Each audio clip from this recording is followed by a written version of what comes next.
ప్రజల ఆస్తుల భద్రతకు రక్షణ కరువయ్యే చర్యలకు ప్రభుత్వం ఒడిగట్టిందని తక్షణం జీవో నెంబర్ 396 రద్దు చేయాలని డాక్యుమెంట్ రైటర్స్ అసోసియేషన్ రాష్ట్ర ఉపాధ్యక్షుడు సిద్ధం ఆంజనేయులు డిమాండ్ చేశారు. స్థానిక కొత్తపేటలోని సబ్ రిజిస్టర్ కార్యాలయం ఎదుట మరియు గంగానమ్మపేటలోని పశ్చిమ సబ్ రిజిస్టార్ కార్యాలయాల వద్ద సోమవారం దస్తావేజు లేఖర్లు, స్టాంప్ వెండర్లు, డీటీపీ ఆపరేటర్లు, ఇతర సహాయకులు నల్ల బ్యాడ్జీలు ధరించి ఆందోళన నిర్వహించారు. దస్తావేజు లేఖర్ల అసోసియేషన్ రాష్ట్ర ఉపాధ్యక్షుడు సిద్ధం ఆంజనేయులు పాల్గొని మాట్లాడారు. గత 7 రోజులుగా జీవో నెంబర్ 396 రద్దు చేయాలని కోరుతూ డాక్యుమెంట్ రైటర్స్ చేస్తున్న పెండౌన్ కార్యక్రమానికి ప్రజల నుండి పూర్తి మద్దతు లభిస్తున్నట్లు చెప్పారు. ఈ జీవోతో దస్తావేజులకు, ప్రజల ఆస్తుల భద్రతకు ఇబ్బంది కలిగే పరిస్థితి ఉందని వెల్లడించారు.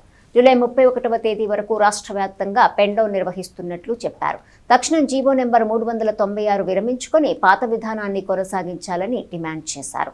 కార్యక్రమంలో Y Perayya, G Rambabu, P Kakuleswararao, T Sridhar, K Nageswararao, Y Ravikumar, Vyasam Murali, J Balaji, Pasupuleti Kiran, K Balaji Gupta, CH Prasad, V Venkateswararao, M Rajendra, Gaffar, Ali, Manchala Srinu, B Suresh, M Prabhakar, Kareti Vishnu, Subhani, Lakkoju Ravi తదితరులు పాల్గొన్నారు. రాష్ట్ర ప్రభుత్వం వారు ప్రవేశపెట్టినటువంటి జీవో నెంబర్ 396ని రద్దు చేయవలసిందిగా రాష్ట్ర వ్యాప్తంగా దస్తావేజు లేఖర్లు పెండౌన్ కార్యక్రమాన్ని ఈ నెల 20 నుంచి మొదలుపెట్టారు. ఇప్పటికీ 7 రోజులు గడిచిపోయింది. ఈరోజు 8వ రోజు ఈ కార్యక్రమాన్ని కొనసాగిస్తున్నాము.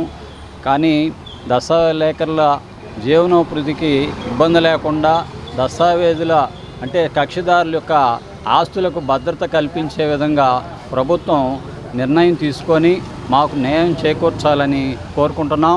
ఇది ఈ పెండౌన్ కార్యక్రమం ఈ నెల 31 వరకు యథావిధిగా కొనసాగిస్తాం. అసోసియేషన్ పిలుపు మేరకు ఈ నెల 20 నుంచి 31వ తేదీ వరకు పెండౌన్ కార్యక్రమం చేయదలిచాము.